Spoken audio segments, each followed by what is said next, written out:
What's going on, guys? JSQ here, and welcome to the Minecraft 1.11 top 5 mods. Now, before I start, I just want to say that these mods are in my own opinion. They're from mod showcase that I've done on my channel for the mods, and if you got your own personal favourite mods, then please drop them in the comments below, as I'll be happy to read them. And also, this video has taken quite a while to put together, so I'd appreciate if you guys just hit that like button. It only takes a second. And also, if you enjoy this video as well, please subscribe to this channel for even more epic top 5. So without further ado, I will see you in number 5. So at number 5, we've got the KeyFX mod. Now, this is literally, the name explains what happens in this, because you use your number pad on the right hand side of your keyboard if you've got one. You can configure it to other keys as well, but it's designed for the number pad. So you can literally just press numbers on your number pad and it'll give you different potion effects. As you can see, it's just give me all those. That was me going from 1 to 9 on the number pad, and it's give me all these potion effects. You can configure that in the controls through here. You can see that the different number pad numbers give you, say, number pad 3 will give you night vision, and that's pretty much it. You can press 0 to clear all the effects, but this is not the reason why this has made it into this. This is a very special mod because it is one of the only mods that has made it into the mods I run all the time making videos, because of the simple, you can switch between the game modes with the touch of a button. Like the plus key on the number pad switches it to creative, the minus key switches it to survival, the multiply key switches it to adventure. As you can see there, I've just oops I'll get back up here. That wasn't supposed to happen. But yeah, I can switch back to a survival like that. And you know, you can switch between game modes. You can also switch between day and night with the decimal key and also the return key. As you see, it just makes it so much easier, because before I had to go in, type in all the commands and stuff to set it to day, but now I can just switch it between the two with the click of a button like that. You can also configure a lot more things with this, but you can see that in the mod showcase, which is linked in the description with this mod. So the surprise one, you can go check that out in the mod showcase. You can change the weather as well, which is a pretty good one. You can set your spawn point, all like the cool commands that normally you'd have to type in a long line of command in the command line, but it's all done with buttons, and that is why this has made it into the number 5 spot. So at number 4, we've got the personal cars mod. Now, this mod is probably the most self-explanatory mod ever. You get your own car in Minecraft. You have to craft them and stuff. You have to craft the engines, the wheels, the whips, and yeah, you can pretty much pair a key to each car as you would in real life. You just click a car with an unpaired key and it'll pair it, and you can pretty much get in that car then with that key. So I don't think you can get in without the key. You have to have the key in your hand like that. If you want to drive it, you can't at the moment. You need an engine, which should be using the crafting recipe. You just hold R and it starts the engine up on the car, and you can then just go driving around. How cool is that? And these cars are pretty good quality models as well. Like the cars have different kind of criteria. I think the turning circle's a factor as well, but the race car, the little red one over there, which you can see on the top of the roof right now in the middle, is the fastest one. They've all got different functions. I think the SUV is a bit more stronger as well. You just use shift to get out like you would normally. And yeah, you can obviously pair the key with a different car, like the race car here, which is my personal favourite. Oh, you get in, press it up, and you can see already this car is a lot faster than the other ones. I'm a very bad driver in this, but I'm gonna leave this here and just abandon it. And yeah, you get these other vehicles as well. They've all got different traits and abilities. This one obviously is a transport. You can put stuff in there. It doesn't grow. It doesn't glow multicolored. That's because my shader pack is a bit glitchy. So sorry about that. And yeah, you get a whip, and you can just whip animals into the back, which is yeah, and yeah, that's pretty much the personal cars mod. You get the key modifier, which you can change the pairing of the key, I believe. But all of that is covered in the mod showcase that I've done in the description. So yeah, we will now move on to number 3. So at number 3, we kind of cheated a little bit because we got 2 mods in this. But the reason is because they are made by the same mod creator, and they were built to be compatible with each other, and you know, just to be a couple. So we've got the Minimap mod, which you can see in the top left corner. We've also got the World Map mod, which is this big one here by pressing M on my keyboard. Now, I'd like to show you everything about these 2 mods and how they work so well together. But if you want to see that, then I'd recommend you go check out the mod showcases, because I really can't show you everything in this short amount of time in this top 5 video. So I'm just going to go over a few basic features. So If you press Y, you could come up with the minimap settings here. So you can see the mod creator Zero is up there. You can turn the minimap on or off. You can change the size of it. You can change the zoom. Try and make that a bit larger. You can see the cave maps. You can lock it to north, so it only is in one direction, because you see it moves with me at the moment. You've also got coordinates you can turn on. You can turn on the chunk grid as well, which shows the different chunks. And you can change it different colours as well, which is, you need to get back to off, wherever that is. Oh, we'll just leave it on black. But there's also another cool one, slime chunks. You can see all the green ones that have shown up. They are slime chunks, so it's pretty useful in that way. Edit mode, you can just move the minimap about where you want on the screen, which I think is pretty cool. You can also choose a preset like top left, top right, etc. So if I change this back to off, just quickly, there we go. And you can set waypoints as well, which is probably one of the big things about this. You can just add a waypoint. I think if you press, what are the commands for this? I just want to quickly check this for you guys. It is a quick command to set a quick waypoint. So if I just do Q, you can see that it sets a waypoint there. If I do a Q, there'll be different colours, but my shader pack seems to just decolorize everything. So you can see I've just set a quick waypoint there. I can then access my minimap settings and look at waypoints and then rename it, whatever. So it's just a quick way of adding waypoints. You can also set them more accurately through this here by just creating and editing and stuff like that. And that is pretty much the minimap mod. So many more features which I'd like to show you, but if you want to go check them out, they are in the mod showcase in the description below. So I'll now move on to the world map mod, which complements it so well because it's just made, it's got the same textures.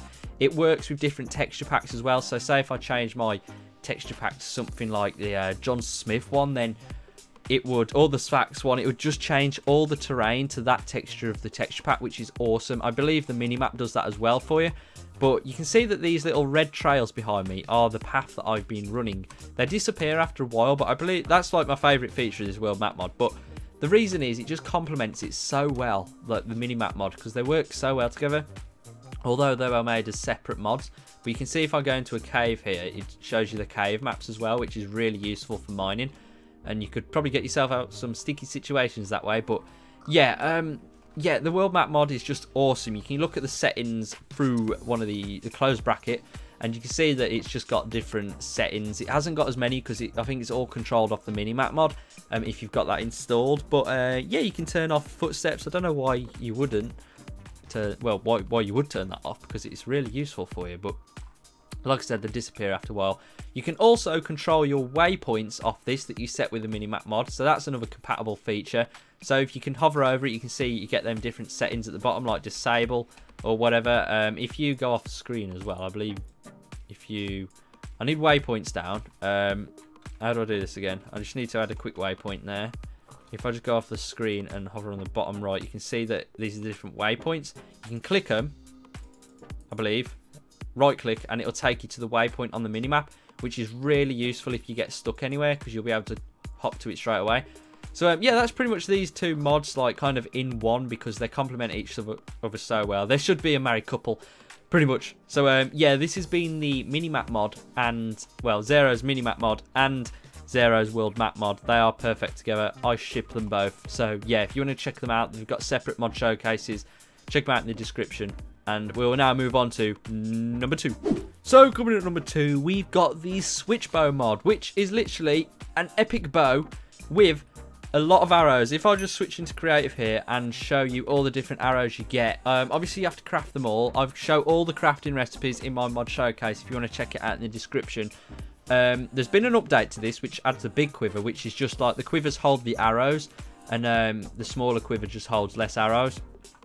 And you can pretty much switch between all the different arrows. If you hold shift and just use your scroll wheel, you can switch between all the different arrows. I'm only going to show you a few because there's quite a lot, but this thunder arrow, for example, will... Oh, I shot one over there before and it's burnt the whole tree down. Obviously thunder's hit it, but if you aim this at something, it'll just obviously thunder on it. Obviously my shader pack might be not showing the thunder, but go to TNT arrow. It's a pretty explosive one, this one. I do like explosions. Frost arrow, I believe that'll just... No. Yeah, that it just freezes the ground. I thought it'd give you maybe I'm wrong. I thought that froze the water as well, but oh well. Air arrow, I believe that makes things fly when it shoots it, but I can't remember. If you want to know the exact details about each arrow, but the point is, this is, oh, that's an ender arrow.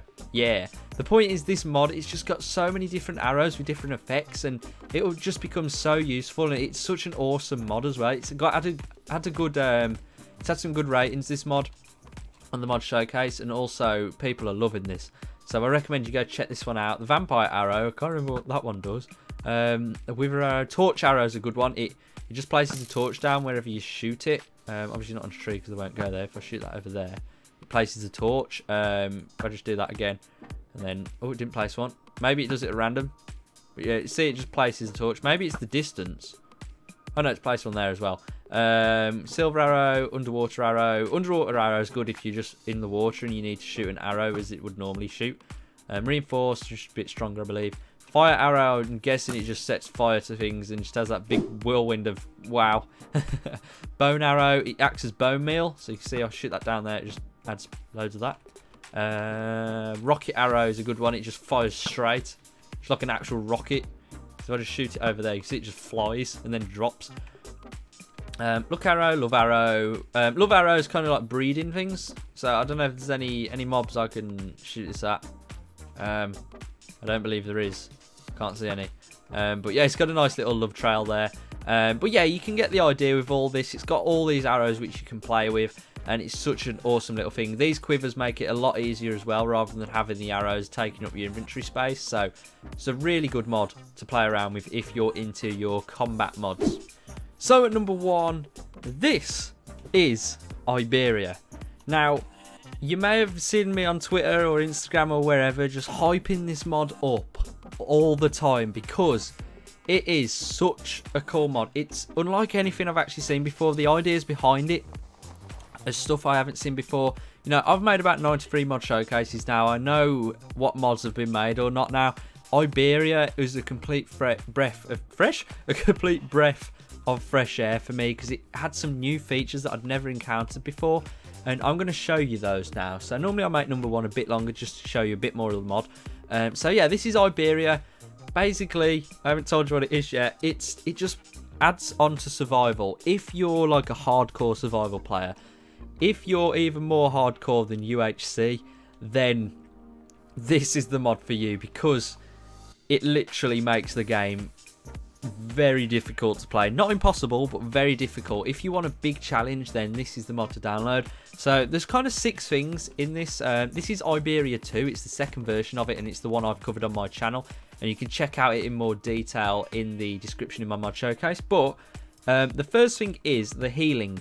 Now, the thing is, you need to sleep to heal, or just wait an extreme amount of time. I think it's about 40 minutes of gameplay if your heart's dropped below half for it to regen up full. So you need to like kind of sleep and regen your health that way. You've got to always be on top of your hunger bars. So, you know, that is such a hard thing to maintain. Also, there's sleeping, which you have to have a bed that's pretty secure. If your bed is either got access to the sky, like you can see the sky, or there's certain blocks around it, and there's like kind of any light levels, like if I just spawn a bed in, it'll be easier to explain to you guys. Let's get a bed. So I'm not sure the certain amount of blocks away, but if your bed can see the sky, then you are not safe. A zombie could spawn next to your bed, even if you lit up all around your bed. You will not survive the night if you can see the sky from your bed. I think it's if you can see the sky from your bed where you can spawn out of it as well, so around the edges. And also another one is, say if your bed's lit up and you're covered from the sky here, so you can't see the sky, you think you're safe. If you've got a low light level below 7 round here, a certain block radius, then you still won't be safe because that will still mean zombies spawn around you and they could just spawn onto your bed and kill you. So, you know, sleeping is a pretty important thing to take care of and make sure you cover everything so it's all locked down and safe. So that's sleeping. Armor is something else as well because the heavier armor such as diamond, it will slow you down, I believe, because I'm walking, I feel a lot slower than I would without armor. You can access chests alright, but crafting tables as a cooldown.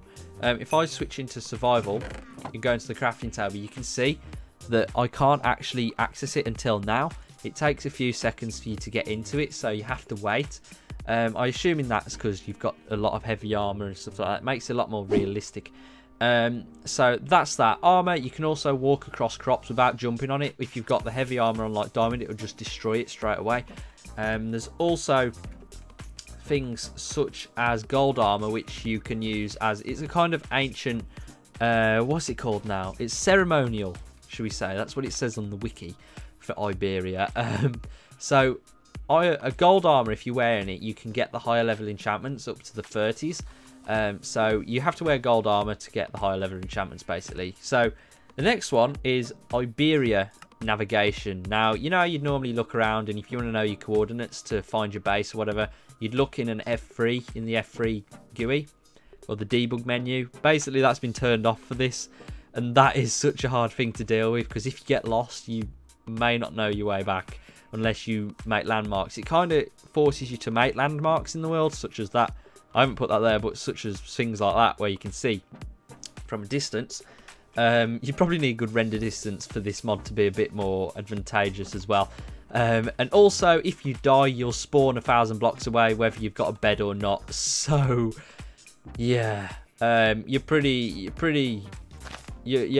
not very good if you die in this, which is possible. You'll spawn 1,000 blocks away. It makes it impossible to find your way back, and obviously combined with that navigation thing like the F3, you will not be able to find your way back home. There's a very slim chance of that. 1,000 blocks is a very far away, and you have no idea which direction you're going to go spawning. So yeah, one of the things as well is hardstone.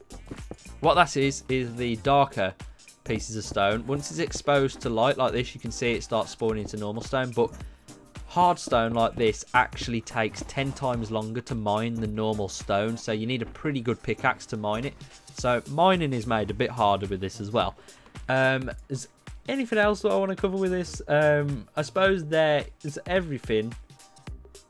Yeah, obviously that death with consequences is a big one. Combine that with the navigation thing, you're literally lost if you die. So yeah, that's pretty much Iberia. If you want a massive challenge in Minecraft, then please go and download this mod yourself. It's probably my favourite mod from Minecraft 1.11. And I can't wait for any 1.12 mods to start coming out now. So the big updated showcase and, well, big updated showcase, the big updated top 5 mods will be out for that as well. So I suppose that is that's it for this top 5. If you enjoyed it, please drop a like, as it took me quite a while to get this video sorted for you guys, and also to go through all of my 1.11 showcases and trying to pick out the top 5 that I've reviewed. So yeah, if you enjoyed this video, please drop a like I said, and also subscribe if you haven't already for more epic content like this. And yeah guys, thank you so much. And if you got any of your own personal favourite 1.11 mods, then please drop it in the comments below, as I'll always be happy to read them. So yeah guys, thank you so much for watching. This has been JSQ, and I'll see you in the next one.